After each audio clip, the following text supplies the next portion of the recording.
এই যে শরীফ উসমান হাদির জানাজার মধ্যে এমন এমন মুসলমান, শুধু মুসলমানেরাই কান্না করেছেন বাংলাদেশের মধ্যে, বিষয়টা এমন না। হাজার হাজার ওলামায়ে কেরাম পর্যন্ত, হাজার হাজার মাদ্রাসা ছাত্র পড়ুয়া, হাজার হাজার আল্লাহওয়ালা মানুষ পর্যন্ত তার জন্য হাত উঠায় কান্না করেছেন, হাত উঠায় দোয়া করেছেন। এই জন্যই তো কবি বলেছিলেন, এমন জীবন তুমি দুনিয়ার মধ্যে গঠন করবা, মরলে হাসবা তুমি, কাঁদবে গোটা বিশ্ব, কাঁদবে গোটা ভুবন। একবার তাকায় দেখো উসমান হাদি কেমন আল্লাহর বান্দা ছিলেন। এই দুনিয়ার মধ্যে কলেজ পড়ুয়া, জেনারেল পড়ুয়া, শিক্ষিত, অথচ কোরআনের হাফেজ ছিলেন। একবার তাকায় দেখো ইমানের যে পাওয়ার, ইমানের যে তেজ, জুলাই যোদ্ধা ছিলেন। একবার যদি মুসলমান চিন্তা করিয়া দেখো, ওলামায়ে কেরাম পর্যন্ত, আল্লাহওয়ালা মানুষ পর্যন্ত তার জন্য হাত উঠায় উঠায় কান্না করেছেন। অথচ কত মানুষ দুনিয়ার মধ্যে আছে, কত মানুষ দুনিয়া থেকে বিদায় নিয়ে চলে যাইতেছে।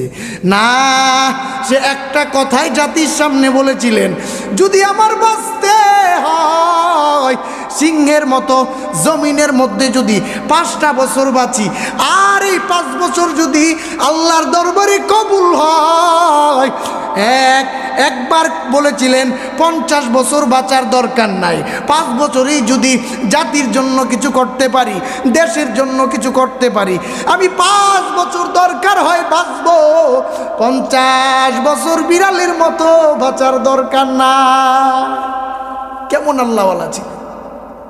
তার প্রত্যেকটা কথার পাওয়ার, তেজ যদি একবার আপনি দেখেন, যে আপনি কোনো আলেমও যখন হুঙ্কার দেয় ওই রকমভাবে বোঝা যায় না তার কথার পাওয়ার যেইভাবে ছিল। এই জন্য আল্লাহ জানায় দিলেন, ও দুনিয়ার মুমিন মুসলমান, ইমানটারে নিয়ে আগাও। যদি ইমানটারে নিয়ে আগাইতে পারো, ইমানটা যদি নিয়ে সামনে আগায়া যাও, আল্লাহ বলেন, রে মুসলমান, বিজয় তো তোমাদের সুনিশ্চিত হবে। এই কথার মধ্যে কোনো ভুল নাই। শাহজালাল জমিনের মধ্যে একজনই ছিলেন, শাহজালাল বেশি ছিলেন না। কেমন ছিলেন শাহজালাল? গৌর গোবিন্দ কয়, ও শাহজালাল ভেগে যাও, ভেগে যাও, ভেগে যাও। শাহজালাল ডাক দিয়া কয়, এই রে গৌর গোবিন্দ বেঈমান, আমি জানুনি কে? আমি শাহজালাল এই আমানের জমিন থেকে সিলেটের জমিনে আসলাম। আমি একজন মুসলমান, আমি একজন ইমানদার, আমি একজন নবীর আশেক, আমি একজন আল্লাহর গোলাম। আরে গৌর গোবিন্দ জানিয়া রাখো, আর মুসলমান কখনো বেঈমানের ভয়ে পিছনে ফিরত যায় না। এমন ছিলেন শাহজালাল।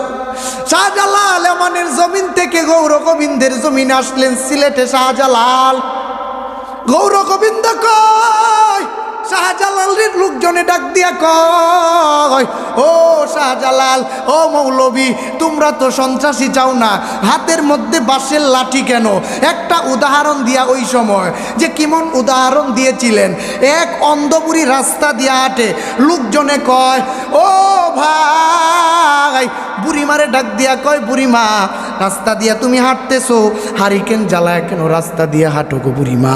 বুড়িমা ডাক দিয়া কয়, আমি রাস্তা দেখার জন্য হারিকেন জ্বালায় হাঁটি না, যেন কোনো মানুষ আমারে ধাক্কা দিয়া না ফালায় দেয়, এই জন্য আমি হারিকেন জ্বালায় হাঁটতেছি। শাহজালাল ডাক দিয়া কয়, ও দুনিয়ার মানুষ, জানিয়া রাখো, কোনো মানুষে আঘাত করার জন্য আমি শাহজালালের হাতে লাঠি না, বরং আমি কোরআন পড়ি, নামাজ পড়ি, তিলাওয়াত করি, মানুষকে কোরআনের শিক্ষা দেই, হাদিসের শিক্ষা দেই। কোনো মুসলমানের হাতের লাঠি মানুষে আঘাত করার জন্যে নয়। যদি আমার নামাজ পড়া অবস্থায়, কোরআন পড়া অবস্থায় আমারে যদি কেউ বাধা দেয়, আমার আত্মরক্ষা হিসাবে এই লাঠি ব্যবহার করব।